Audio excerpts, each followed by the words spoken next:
Welcome to the Fat Cats Rugby Podcast, bringing you candid rugby conversations, great interviews and insights into Ugandan rugby, and a touch of rugby in Africa and the world over. Fat Cats Rugby Podcast is a product of Fat Cats Media brand for all your audio-visual content needs and equipment hire. Hope you enjoy this episode. Welcome to another episode of the Fat Cats Rugby Podcast. A chilly evening. And my name is Ruben Kuhumuro yet again. Today it is Bruno Akampa who's around, one of the fellow Fat Cats. Bruno, you have been MIA for a particular number of weeks. Yeah. What do you have to say for yourself? I've been away for a couple of weeks. Work. Then also we are also running something at KPA as Black Pirates, the stand with Black Pirates. Yeah. And Black Pearls. We had a successful, I would say, campaign to raise funds for our two players, Haruna for the Pirates and Immaculate for the Black Pearls. As I talk right now, Immaculate is almost out of the hospital, and Haruna will also be having the surgery later in the day. Thank you all for coming and contributing. It was fun. It was real. We had fun in the rain playing touch rugby. We also had fun watching your cars, also receiving your contributions and raffle draws. It was fun. Good to be back. Yeah, that's great to hear. And maybe just a bit of an introduction of today's guests, starting with the one that is just directly opposite me, Chris Blattah, the PRO for the Jinja Hippos fans committee, or the high command as he was calling it. Yeah. They've been doing some really, really great work in mobilizing to support the boys for their games, regardless of whether they're traveling, whether it's to Ntende, whether it is in Kampala, whether it is back home. They have really been doing a big job. And to my right, Mr. Ntende, Kenneth, a very, very prominent entrepreneur. He has also had a history being a rugby player, but also in rugby management as well for a club. Ken, as I usually call him. How are you today, sir? I'm okay, sir. How are you? Good. From afar, you had taken a seat back away from rugby. How have you been seeing how things have been going from your perspective? Honestly, besides the small wins that come on the international scene, it looks like most of what's happening on the local scene is give or take a cent. Nothing has changed. If you're to put a yardstick in 2018 and now, the difference is quite small, to be honest. Yeah, that's interesting. But we're going to dive a lot more into that a bit later on. We are going to first shine a light on a topic that I think we should have a couple of weeks back, but we decided to give a bit of a priority to the women. Jinja Hippos breaking should I call it a duopoly or the dominance of the big three, Pirates, Cobs and Heathens, to get their maiden trophy, which was the National Sevens Circuit Series. Chris, yes, what please. Emotions did that kind of success bring to you as a person and maybe to the fans as well? Thank you. Now, you see, as Jinja Hippos, there are so many things that we've been going through. Okay. It is a club and a group of people that have been prepared for anything that comes across. So emotions that may have come then is that the boys' mindsets have changed from being number 3 in the 7th circuit now to a champion. So it really motivates them so much, and what we're looking up to now is to continue and keep it up. And continue with the momentum of engaging them in whatever can help them achieve all the goals that we need. Apparently, Hippos, the fans, the high command, the one you're calling the committee. That word really disturbs so many people. But then the high command, which is the committee that manages the funds or represents the funds, it's a committee that takes the views of the fans back to the ExCom. We've really done well, and we believe there is something we call unity, and we're still fighting for the unity. And that championship alone has really created a very good rapport between us and the ExCom. So we advise each other. The emotions of progress have really come on board. Yeah, that's great to know. Just observing that the level of being vocal, both on social media and on ground, has been immense. Usually, it used to just be heathens that had the strongest following in regards to the fans. How did you guys come about with organizing yourselves as fans to be able to follow your players, regardless of where they are going to play? Okay, first and foremost, I would love to thank Nile Special or Nile Breweries in particular. And then I would also love to thank the fans themselves, because not whoever you see on the pitch contributes financially. Yeah. Sometimes we have to get into our pockets because we need numbers. We know there are boys and girls that really love the game. Leaving them behind may make us lose funds and future funders of the club. So motivating them from where they are, taking them to where we need them to be, is through helping them reach out to all games that we have as a club. And besides, earlier on, like you said, it was heathens. As I was growing up, I was a very good fan of Cobs. So I've seen all these battles of Cobs, heathens from, I think, childhood, being somewhat related to the then players of Cobs like Mudola and all that, the entire team. I had around 3 brothers or uncles in that team. So it would force me to leave wherever I was to go and watch Cobs play because I was watching relatives. I saw the vibe. What I've brought in as Hippos is that people have been going in for rugby to chill. Now rugby is for, it is something that you go in to spend time like chilling, and then also in future I think it's going to become business. You see, when you start getting following, the future of the sport becomes brighter. So for us, we didn't base on who is working in which office. Of course, some of us have different offices we work in, but we considered even the most local person. How do we engage the most local person into the game so that the future of the game does not only based on people who sit in offices. Let it go everywhere. When the game is spread everywhere to everybody, it is easy for it to yield results. Yeah, maybe last, particularly looking at the team itself, it's a team that we have seen grow from a team that was specialized as a sevens outfit, and then coming into the 15s fold, struggling here and there. But they're now not the kind of team that you can just meet and want to undermine for other opposition that's playing. Especially when you're playing them at home. Especially when they say the games at Damotas are really sticky affairs. Yeah. It's never easy. Yeah. Maybe you could paint a picture for us, a bit of the behind the scenes. How did the progression come up for the team from these young lads who many of us didn't know at that time, and now these players who are becoming household names? What can you tell us about that growth up to this stage? The structures, and are there any feeder teams, any plans for continuity? What I can tell you is that as Hippos, you see, this is a club that began in 2013. It began with the secondary school boys. And in 2013, those boys, I think, had just won, was it either 2013 or 2014, when they won the East African Schools Championship. The very boys you're seeing on the pitch are the very boys that won the East African Schools Championship, the sevens. So we began small. Why did we have to? Let me first inform you why we had to participate only in the sevens. Because we didn't have numbers of players. So we concentrated on the number that we had. We were not even more than 15. So the only route we saw was the sevens route. When we got into the sevens route, the boys concentrated much. Fact that they've grown up together, studied together, been together, they are like brothers and sisters. Even when you find them quarreling at night, when they get on pitch, they become brothers. So when you tackle the other one hard, the other one feels bad. So they want to, you see, it is a club that has been together since childhood. We have others that we just bring in a few, but they cannot take away the brotherhood that is within the players. So one thing that has helped us achieve almost all our goals, most of our goals: 1, the unity within the players; 2, the brotherhood; 3, these boys feel bad when they lose.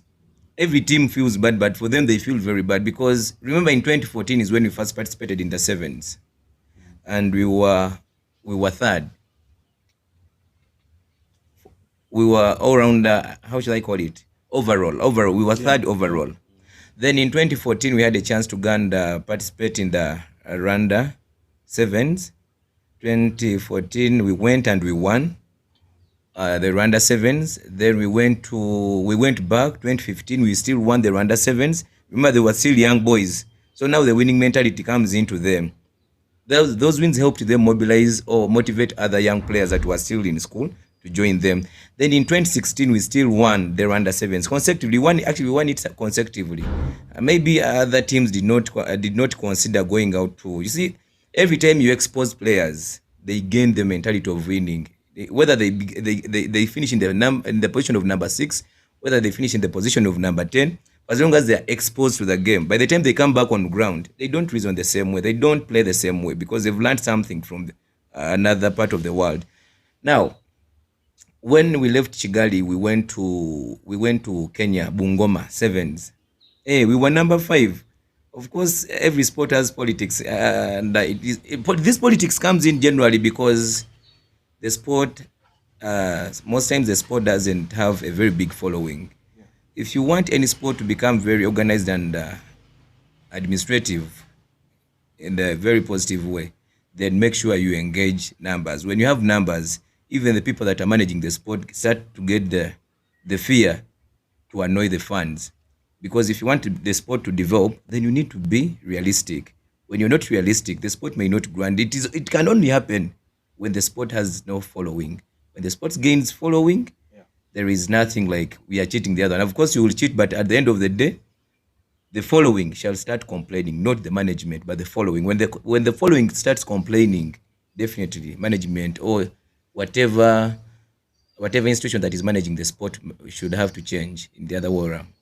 Yeah, I think that's very interesting. But before we continue with our conversation, just to let the people know where we are, the Fred and Winnie B&B, which is located in Kisasi, and it's a homestay featuring 10 self-contained private bedrooms consisting of 2 deluxe doubles, 3 standard doubles, 1 deluxe twin, and 2 standard twin bedrooms. The unit comes with a fully equipped kitchen, power backup system, Wi-Fi, laundry services, and a chef to cater for your every meal. Guests at Fred and Winnie B&B enjoy a sumptuous buffet, breakfast with a choice of selected tropical fruits and juice. Pick up and drop off to and from Ntende International Airport, as well as transportation around Uganda, can be arranged if booked in advance. For bookings, call 0752693369.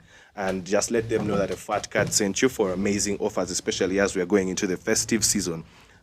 Before I bring in Ken, Bruno, looking at the Pirates' strong movements, the Pirates fans as well, it's by the way great to see that the fans are also organizing themselves in various teams. I've just seen of recent, I was followed on social media by Buffalo's fans page, which shows that they are also trying to take an initiative to make themselves as a collective group that can support their team. Looking at what the Hippos fans have done, what are your thoughts on that? And also, what do you think that fans can do to work together, not only within their clubs, but as rugby in general? Thank you. I'll start in the perspective of people's fans because that's the one we are taking. That's the direction we are taking. I was amazed last season. Jinja Hippos has always had fans as a team, but there is this time last season when Pirates were playing. It must have been the second last game of the season. We were playing Hippos at Dam Waters, and my oh my, that was a proper fan base. It felt like a traditional dance crew that welcomed us, and they were one side. It was hard for us now to attack the other side. It was going this other side. It was amazing. It was one of the best and entertaining fan base I had seen in a while. Much as we later had another huge fan base at the Pirates Sevens game. But talking about your question, I think it's high time now that clubs valued the fan base part of the club and the sport. I mean, way back, like 10 years ago, it used to be Cobs. We are sure we shall have people to shout Cobs, Cobs. We shall have people to shout Heathens, Heathens. And the boys would go, play. But right now, it's now a point of a fan base now even having an administration. It's amazing to see clubs now have fan base accounts, but it's also now vital to have an organized fan base on the pitch, a fan base that knows the rules and regulations of clubs, a fan base that won't be involved in any immorality, like we've seen in these other sports where some fans now, when they lose, they Zero take it to bottles. themselves to stone the other rival, the opponent fans, which is not good. So it's now a thing of having organized fan base in a community, sensitize them about the rules and regulations, how the club is set up, where to take maybe a complaint or suggestion, the heads of funds, and it will be amazing. And then also that's how, if the fan base is organized, that's how you find yourselves in activities. Like, let's say you need a fan base contribution, maybe to any activity, maybe a surgery, or maybe a club is in a slump or financial incapability, and maybe fan base has to come through, or fans starting up an association where they can always address issues and also plan for the excom. I mean, the fan base is now part of the sport, part of the clubs, which has not got to be ignored. And like he said, it's now part of engagement into the community. It's now beyond we ango hobbies. Now we have to rally behind hobbies. No. Yeah. You now have a community to be part of. I mean, I'll tell you this, in lockdown, we had many kids who were at home, and having an open pitch at Kings Park Arena, we would have many kids and other teenagers from the community around Boyogere to come and play. Then they would engage the people that manage the arena, like the masters. Can we also learn rugby? And I can tell you, from the kids and teenagers that learned rugby in lockdown, we had over five guys that played for Sailors in the Central Sevens and in the Invitational National Sevens. So it's it's the fan base is now growing to a community, and you have to go to the physical community as well and engage. Yeah, Thank you. that's, I think, a great experience.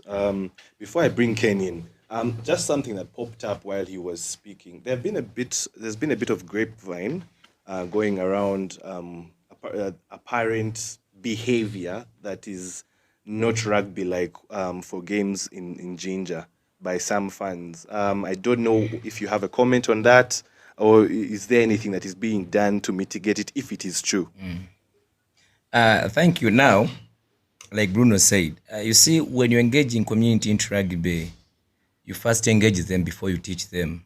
So you first have to motivate them to love the game. Then after loving the game, then you teach them the rules of the game. I'm very sure after fans learning the rules of the game, you'll never be disappointed. Before it was really worse, but as time went on, you see it has changed. So it used to be like that in the beginning because we were engaging whoever we find, and we are still going to continue engaging whoever we find because it's the only way we can grow our fan base. Our club is a club that you realize has the biggest fan base, apparently. Have these numbers been documented anywhere? Now, Even if you speak to a Heathens fan, he's going to say they have the most. Pirates will also say they have the most. But do we have the numbers anywhere? You see, Damotas is not like Chadondo, and Damotas is not like Legends, where we have people going there to drink every day. And then they just love drinking from a place and they become fans of the club. But guys also come to pit stop. They come there on weekends. They come there on weekends. Now, one thing you're going to realize about Damotas is that go there during the week. You will not find anyone there. But then, when rugby comes back, there is a way we try motivating them. Some of these guys, we go to schools. Remember, Jinja Hippos and Kirako Djibouti could be feeders of Jinja Hippos. Yeah. So these boys already have following from schools. They have following from their colleges, universities. So when they come to play, they come with friends. And when they come with friends, some of these friends don't know the rules of the game. So we've taken the initiative now to start training all the fans. We are starting to organize workshops where we engage fans and teach them the rules of the game. We first of all began with the high command, with the with the funds committee. We are trying to train them. Actually, we even ask them, if you don't have time for training, then do more research about the game. Internet is there. Go on, because when you by the time you get into the funds committee, it means you have a lot of time for your internet. You must be someone that can be able to use your internet well, to do research. So not everyone is going to be participating in the workshop, but then you can go and learn from the internet what a knock-on is and what causes a knock-on, how an offside comes into existence, and why the refs of why rugby doesn't have laws and it has rules. When you get to learn some of these things, then I'm very sure by the time you choose to come back for rugby, you have the information. Actually, even if you don't have enough, you'll be scared of what you learned about rugby and what you have to learn more, and that will easily control you. Oh, okay. Ken, you have been particularly quiet in this conversation. Yes. It has been so predominantly Jinja based, but now just try to bring it back to the central. You have one of your companies was a sponsor for a team a few years ago. Yes, yes. The Warriors. And around that time, we saw a lot of shift in the team. They finished fourth in the 15th season, the league that year, and now the team it was relegated, but there are rumors that the league might be expanded to 12, so it might be back again. Yeah. But that is the trajectory that Warriors is in. They were up at some point, and they were relegated just as of recent news that happened. Could you paint us a picture of why Dusupe pulled out of that, and what, in your opinion, is maybe for people that will be watching, the typical day-to-days or the week of running a rugby club in Uganda? Okay, so for the start, just to give you guys context, I've had experience at all levels of rugby. Meaning I've played in the schools league, I've played in the league, I've been a sponsor, and I've been in the media. Now, because I've had the chance to interact with all these different facets of the sports community, I tend to now pick up a few things here and there. And to start with, when you talk to the teams themselves, the main thing they will be talking about is, you need to take care of us. You need to take care of that. We have injuries. They are more self-centered. It's about them. Yeah. Then when you go to the rugby union, we're the ones who are building this thing. We're the ones who are doing this. It's literally about the union. Now, the one thing they forget is the guys that actually bring money into the sport are the sponsors. No one is thinking, what value are we going to create for that guy, so that guy, as opposed to him coming for one season and sees nothing and he goes, I create something sustainable for them. And the sustainability, I mean, number one, how can you grow your social media following so that this guy begins seeing some traction coming? How can you be part of their adverts? How can you take part in corporate social responsibility campaigns as part of the business, so that those businesses tend to see that, okay, do you know what? We have options of where else we could be spending money, but because of this extra value that these guys are giving us, it makes more sense to. So that's why you'll notice, besides the few tier one sponsors like Toyota, who the decision comes from abroad, all of them come one season and go. Yet, based on our economy, you need to understand that the bulk of the people that can sponsor rugby clubs are mid-sized companies. Meaning, for that person to stay with you long term, you need to begin thinking, first of all, as a union, how do we encourage these people to stay? Because, like I said, we're focusing on us and our problems, and you, the union, and your salaries, yet the money is supposed to come from those people, and there is no value that is being provided from the sponsor's point of view. Like I said, it's a general trend, and the moment we figure out how exactly are we going to give these people who expand the sport and give us the money that we need, the sport is always going to struggle. So yes, back to the question. I was involved in Warriors admin. Of course, I had different intentions, and there were a couple of tests I was running. But yes, the concept was the same. Everyone feels like it's us. Give us money, we're rugby and we're doing these things. We need to expand the sport. But No one tries to go to the person sponsoring the money and telling them, do you know what? How best can we increase the value for you? How can you get? Do we need to go to TV? Where do we need to be going? ROI. Yes. Where is the return on investment for you to keep investing? And that's the only way any logical business is going to pay attention to rugby as a sport. So yes, in a nutshell, yes, that's from my point of view. Yeah. Also, just asking. Yes. Maybe if we were to break down sponsorship, what exactly does sponsorship mean for sports in Africa? Many of the teams and the leagues in Africa do not have the kind of brand following that, let's say, you see in the USA with the NFL and the NBA, or in Europe with England, the Premier League and everything. Yes. So, what does sport mean? Does it necessarily have to always be monetary, or are there other ways that teams can look at at sponsorship rather in Africa? Personally, I'm not a believer in taking sponsorship in kind, first of all, because you're giving people a scapegoat. If we have the option of giving you money But and beer, take for instance, and beer, we'll give you beer. sorry to interrupt you, but Yes. just take for instance something like media coverage. There's been a lot of debate about NBS sport. Again, through grapevine. I say grapevine so that we do not come off as people that are giving out news that hasn't been given out yet. But there was a sponsorship that was done, an agreement between them and the union. But then from grapevine, apparently it was called back. That is why they haven't. I think they were not broadcasting the women's games, and it was KO instead. KO, by the who's always a reliable backup plan for the union. Shout out to them. So their agreement did not have particular money in it as per se, but Yes. it was, we are going to give you coverage in exchange for maybe something on their end. Maybe they have a particular percentage on advertising as and when it comes. So don't you think that maybe sometimes that kind of sponsorship can be beneficial, because ideally the sport needs the mileage? Of course, right now, any kind of sponsorship can work. But however, in order for you to better make sense of how the sponsorship game works, you don't need to compare yourself to what the US is now, or what's happening in Premier League. You have to go back to the point in time when they got started. What exactly did they do? And that's a bit that people are not paying attention to. What the league itself did, Premier League, they said, you know what, we need to promote the sport in order for people to pay attention to us so that we can attract advertisers. So for the first 10 years, they said, we're not going to bill any of these video people. Let them come and promote our sport, because they knew the more the eyeballs they get on them, the more the value they are going to give for the advertisers. So I believe it's just a way of us looking back of, do you know what?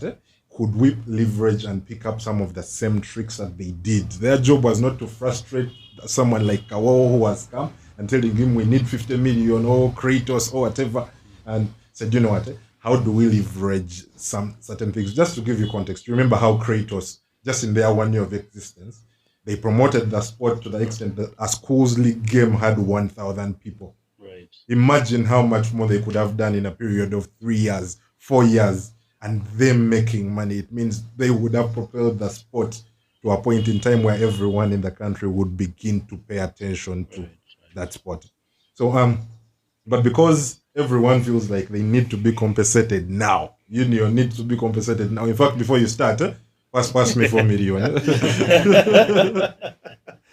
So yeah, you find yourself because of this short-term gain, everyone is killing the possible impact of what could have been if this sport could have been propelled. There have been even been people as big as, what's the name of these guys who came from Zimbabwe? The billionaire Masiyiwa's TV. I don't. I've forgotten. Yes, It was based in people. Nagura as Yes, well. people as powerful as that have come to the sport and run Is out. that Kwese? Question. Yes, yeah. Why did Kwese disappear? Yes. So that's what you need to consider. Once you fix media and give media the chance to put eyeballs on you, it begins, the investors, the people who put money, these people who want sponsorship only come because they are now going to get those eyeballs. So that is the gap that needs to be fixed at the end of the day. So yes, back to your question. Yes, I know at the moment we don't have any other alternatives. But like I said, the moment you give people leeway to give you anything, if It's money or my beer. I give you a beer. Cost of production, it's cheaper for me. Yeah, But yes, for that's some scenarios, it's understandable. Things like health, that one is quite mandatory. Things like media, that one is even a plus. So it's important just that come up with something sustainable so that it's constant, because that's the only way the sport grows. Not from you coming to shoot one thing and you go. Right, right. yeah. Just looking at it, I think one of the things that we have really spoken about is money, Yeah. and definitely you need money to grow. That is something that we cannot avoid. But is sponsorship the only form of revenue that sport in Africa can get, or sport in Uganda? Let me zero it down to Uganda and rugby in So particular. just to give you context on that, I also read a case study on how the people in Germany did it. Was initially they did not have sponsorships. What they did, they made the sport popular among the people, but it still comes back to media propelling this thing as much as possible. Then they started telling people, do you know what? A year give us $50, €50, I mean. And people, they just started contributing 50 euros, and they amassed enough money. But like I said, all those coins stem from one thing: media being able to get their wings and throwing the sport in as many people's eyes as possible. But yes, as long as we can fix the media gap, it means whatever channels we want to make money for the sport, whether it's through the fans, whether it's through the sponsorships, will be able to thrive because they will be seeing people.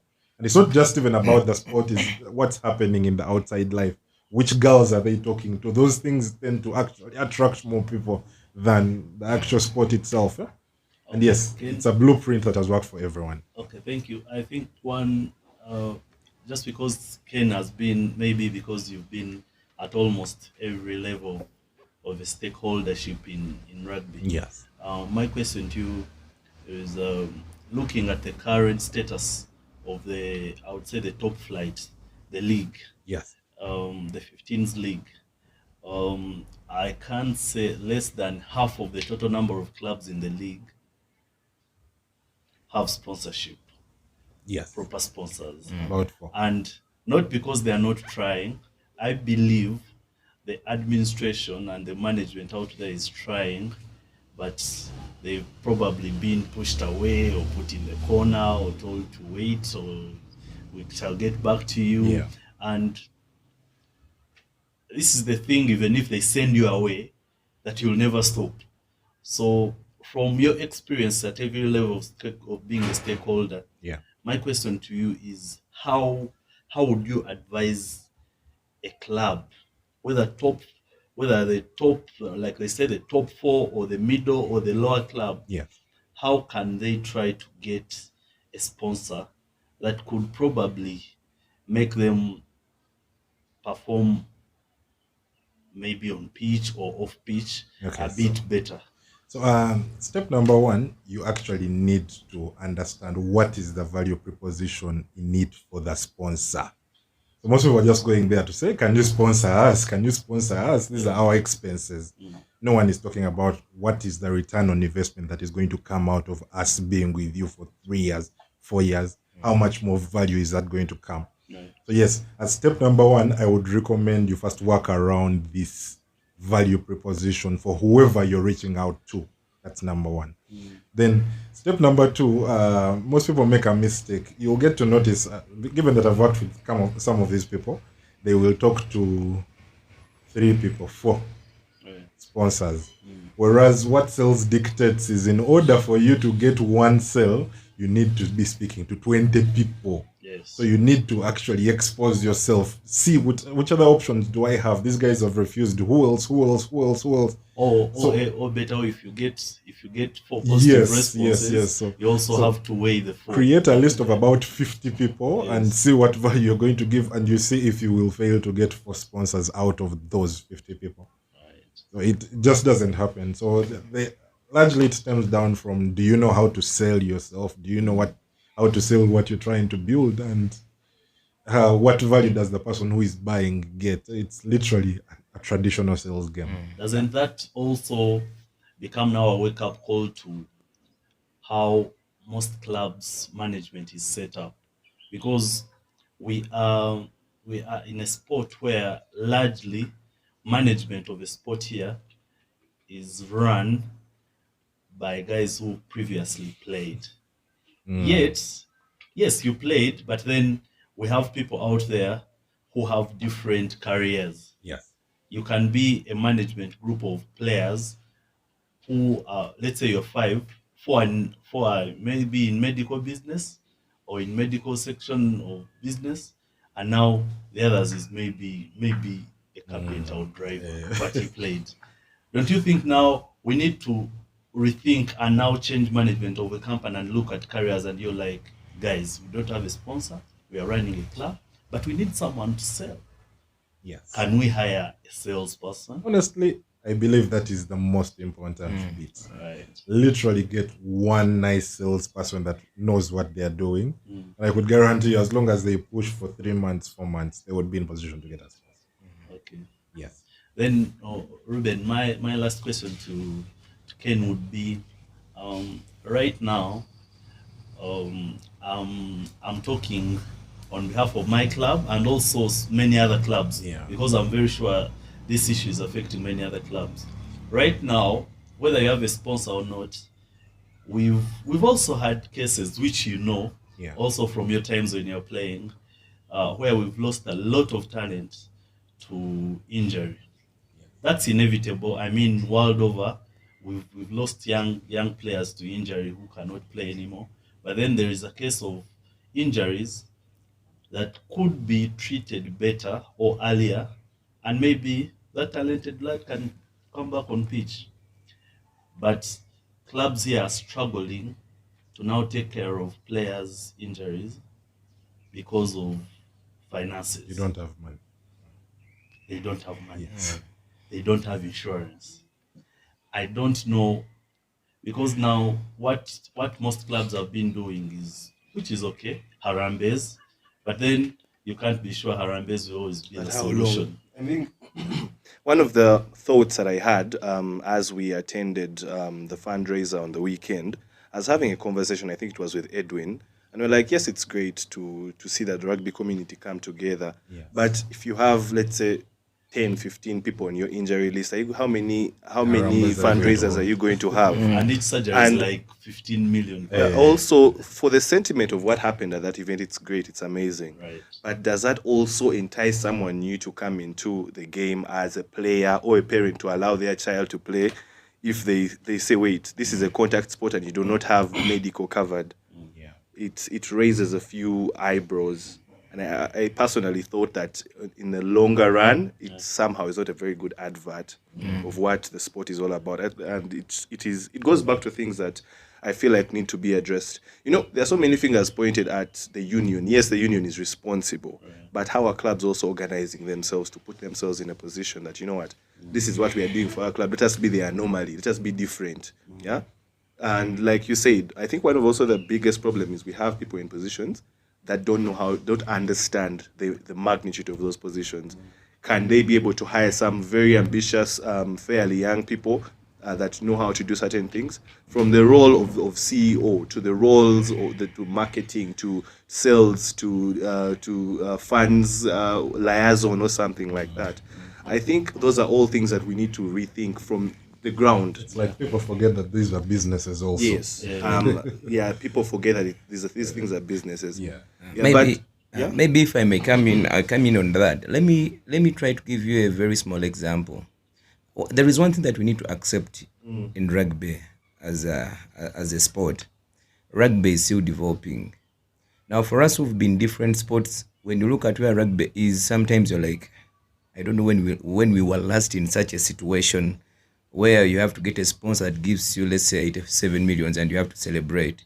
It is good because sponsors have started coming on board. Whether they come with 10 million or 15 millions, the future is now becoming brighter. I think all the ideas you guys have talked about are really good. Getting people responsible for different whatever's departments and all that. But I think that has to go back to clubs themselves, because you see, there is no way you can challenge a union on things you cannot do at the club level. I think to a certain extent that's true, yeah. If you want to challenge a union, then try it at a club level. When you try it at the club level, the union guys shall come and learn from you. Basically, they'll either have to hire someone from your club who has done it perfectly to go and join the union so that he can also do it better at the union level. But the thing, anything to do with sponsorship goes with following. No sponsor is going to sponsor a club that has no following. You realize that most of the clubs that we have in the country, like Bruno said, now the Ngo guys have to come and support Cobs because Cobs, most of the players from on Cobs came from Ngo. Then the Smart guys have to come and support Heathens because most of the players on Heathens, most of them come from Smart. Then it is everywhere. But then now that pride could be developing or killing the game. They don't concentrate on looking for more other people to join their cocoon so that they can have the big numbers. No sponsor is going. The reason as why I think the union doesn't have those big sponsors coming on board is just because it is still fighting to reach somewhere. It will come there for as long as they get to understand what you guys have just talked about. Having different responsible people in different departments, and they must be experts in wherever you employ them. Not saying that if I, Blattah, did not play rugby, I cannot stand in for rugby. Yes. Because I may not be good at rugby, but then I may be good administratively in sport. Yes. So they also need to organize some administrative courses that do with marketing, this, that, and then they ask clubs to engage their representatives. There is no way they're going to just wake up and get sponsors at the union level or club level if you've not trained, if you've not employed or even gotten people that are experts in different departments.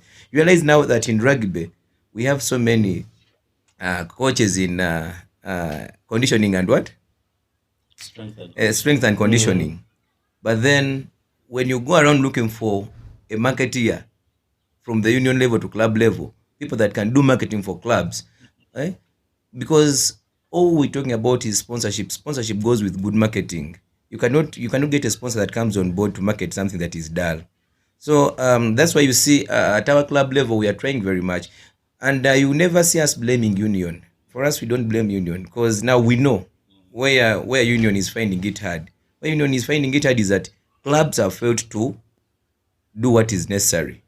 Let the clubs first do what is necessary, mobilize funds. Let the clubs have. You saw when our team was playing here, the ladies team.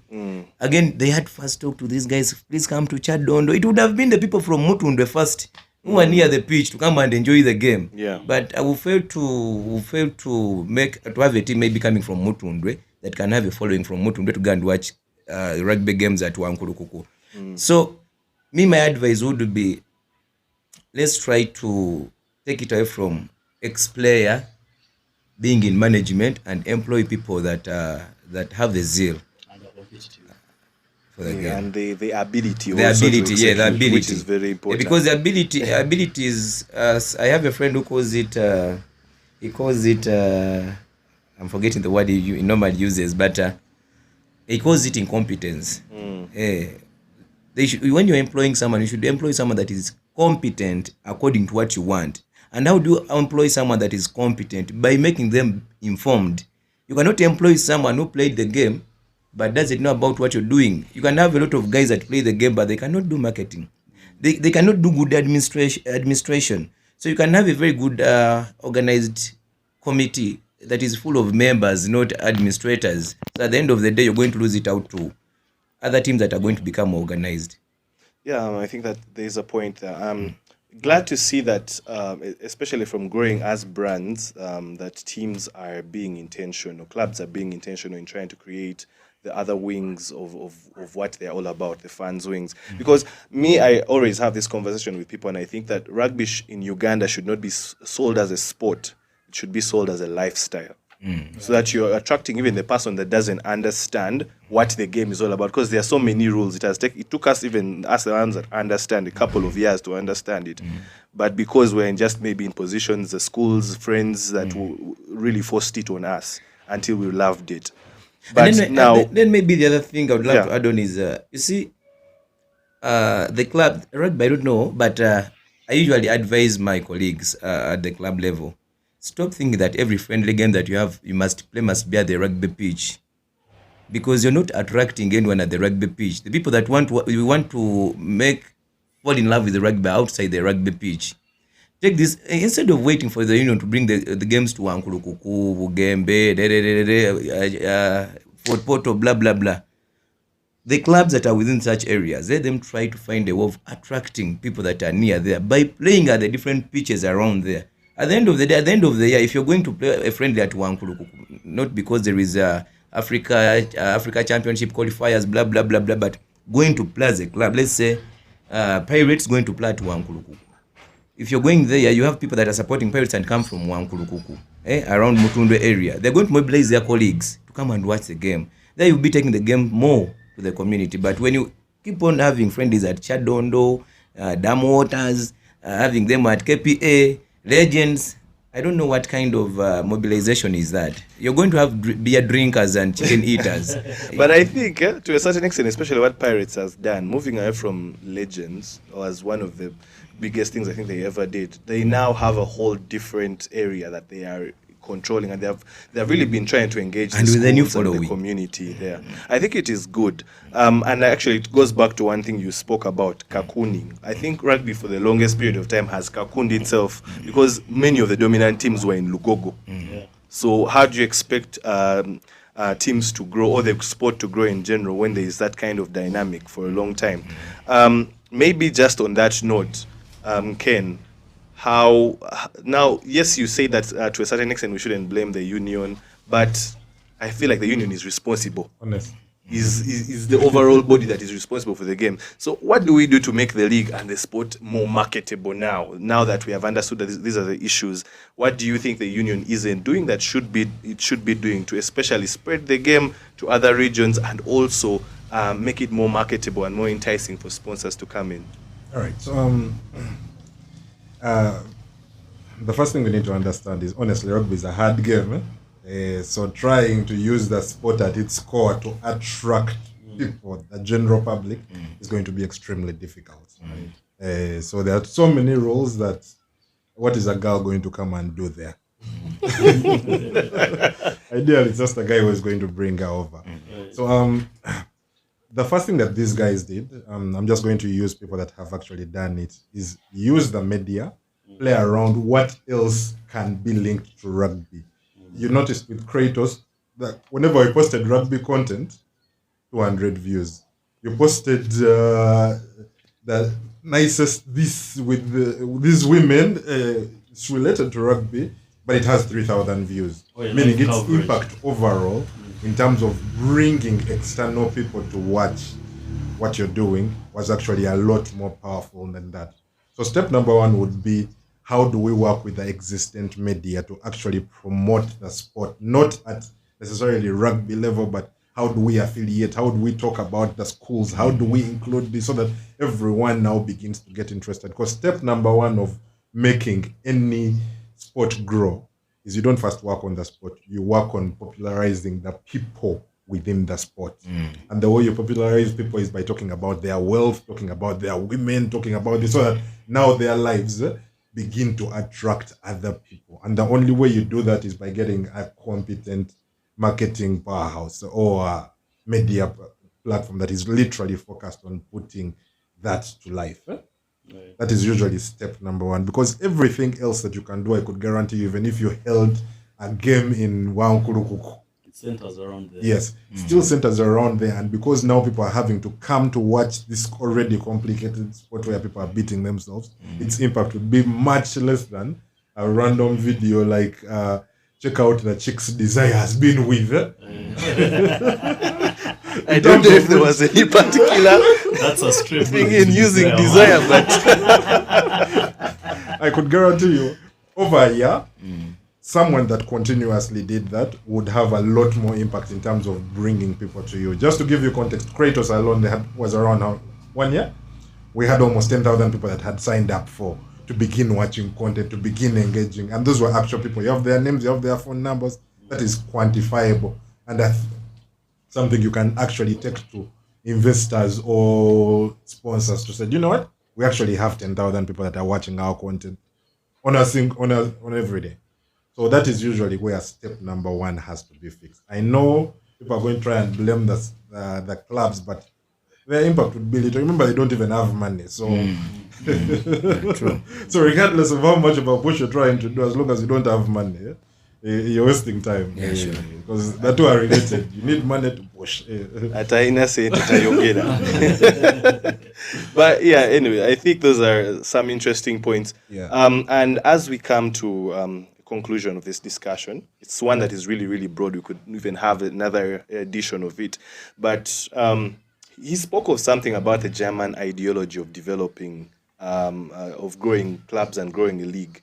Now that we are seeing many of the teams are being intentional about collecting and organizing their fan groups, and both of you being involved with the fan side of your clubs, your respective clubs, how do we start to get these people involved in at least also contributing? I mean, we wait I talked about this in the last episode. We wait so much for sponsors, but how are we also collecting amongst ourselves to be like, okay, let our fans give us, let's say, this X amount every month or every year? Or just pay membership. Yeah, something like that. So a fund that can really ideally help us. Because you can claim to be a fan of something from afar. When you're just, there's a difference between a fan and a well-wisher. Yeah. So, what do you guys think about that? And are there any plans towards that? Okay, personally, when we were just chosen into the leadership of what we call the high command at Jinja Hippos, the funds committee, of course we are around 7. We were just 7. I had to sit down with my colleagues. I told them, you know what, me, I've grown up in organizations. I know it is not easy. This game is for young men and women. It is not easy to facilitate them to the maximum.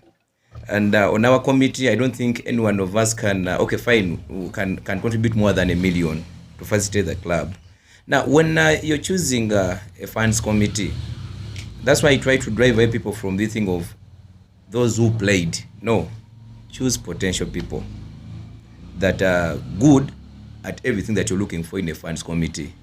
For example, when we were chosen, I advised my colleagues. I told them, you know what, we need to engage these other people that come here to take beer, but have potential to support the club.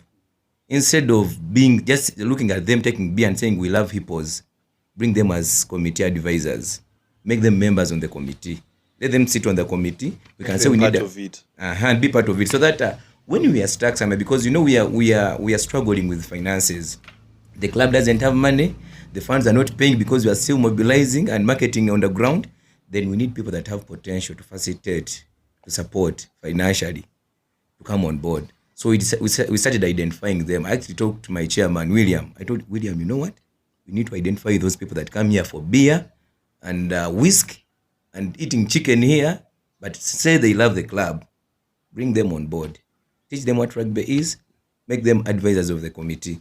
At the end of the day, when we are stuck somewhere, they will have some contribution. I can assure you that all the movements we had the previous seasons have been actually, mostly last season, were facilitated by the committee. That's great to hear. That's very, very So then the other thing is using media. Media is one thing that can push you anywhere you want to go. If you start from media, you're keeping yourself in the dark.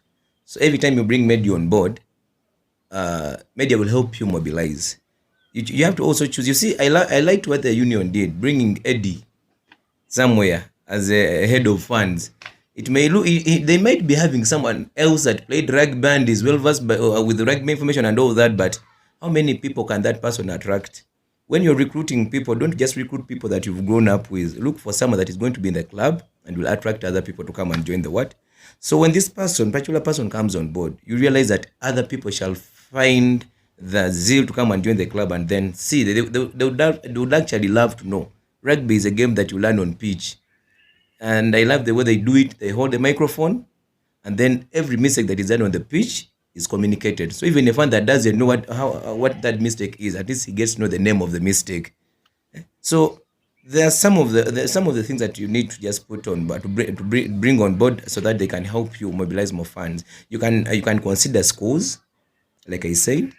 Communities are quite hard, but it is us. We are the community. So from wherever we come from, how many people do you come with to watch rugby?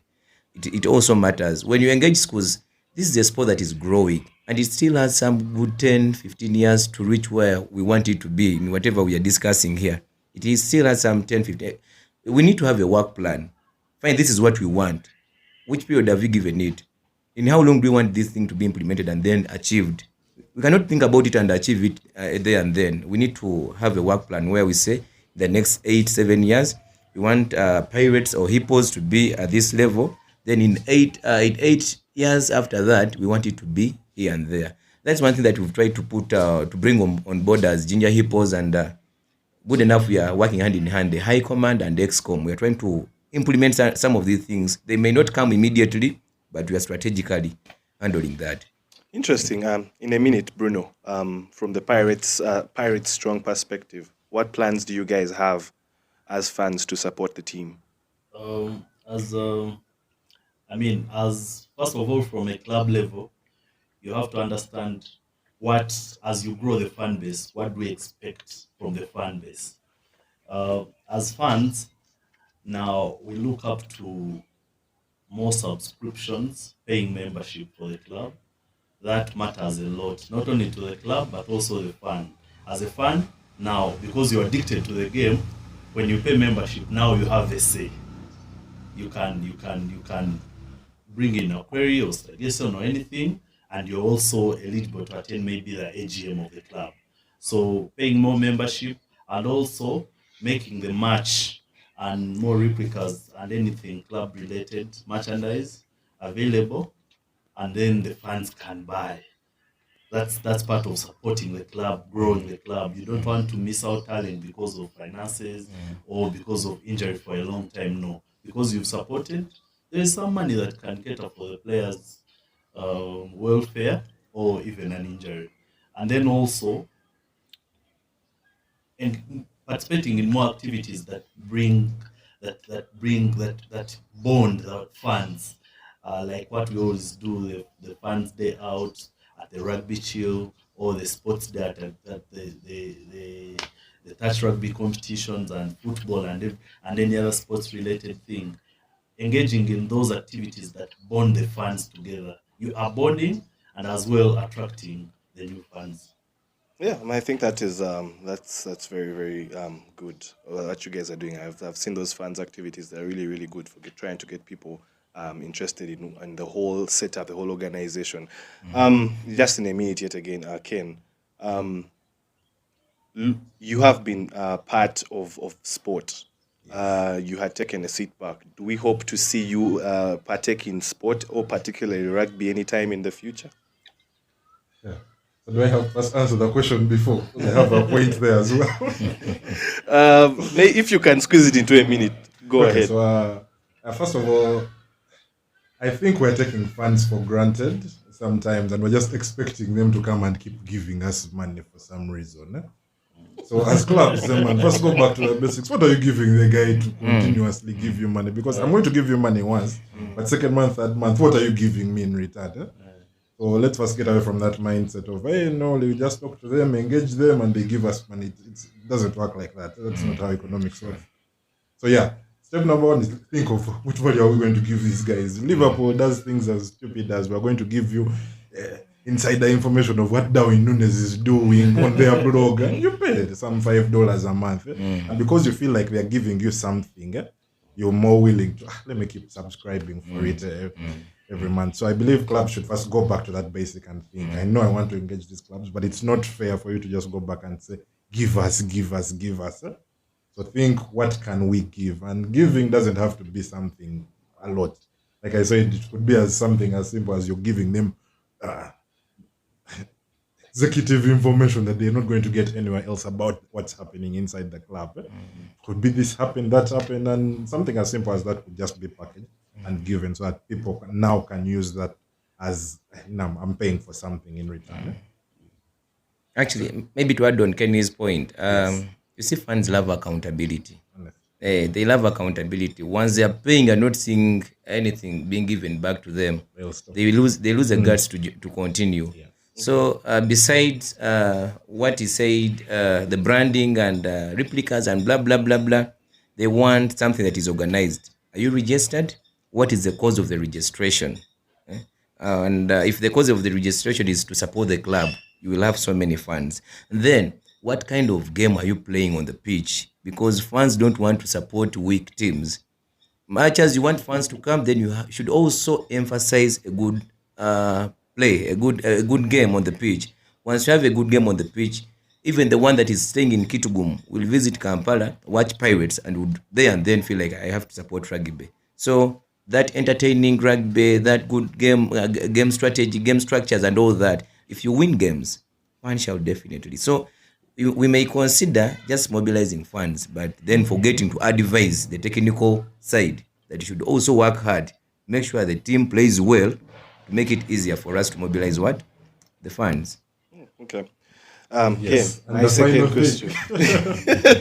Yes, as long as there is value in rugby, like I said, sports is one of the perfect ways to push any brand. And given that I have so many brands, it's one of the areas that I would consider putting a couple of funds in. Just that, like I said, I just want value. There is nothing. You go to Kawowo and there are 200 views. A game, a whole tournament. It's not worth it in the meantime. So until that is fixed, you're going to just keep encountering the same issue. Sponsors come one season and go. Come, go, come, go. Yes. But as an individual, yes, I am honestly biased to rugby. So it's something I would always consider. And if we come, we are winning. Well, that was very interesting, and there's a lot we can talk about, but Yes. we'll definitely maybe have this gentleman back, Bruno. Don't you think so? We should- Yeah, but thanks for the time, all the way from Jinja, all the way from wherever you came from. We shall not ask too many questions, but thanks for keeping it Fat Cats Rugby Podcast, as always, at the Fred and Winnie B&B. You can always follow us on social media. Don't forget to subscribe to our YouTube channel as well. Leave us some feedback and let us know what you'd like to hear, who you'd like to have on. Otherwise, we'll see you at the next episode.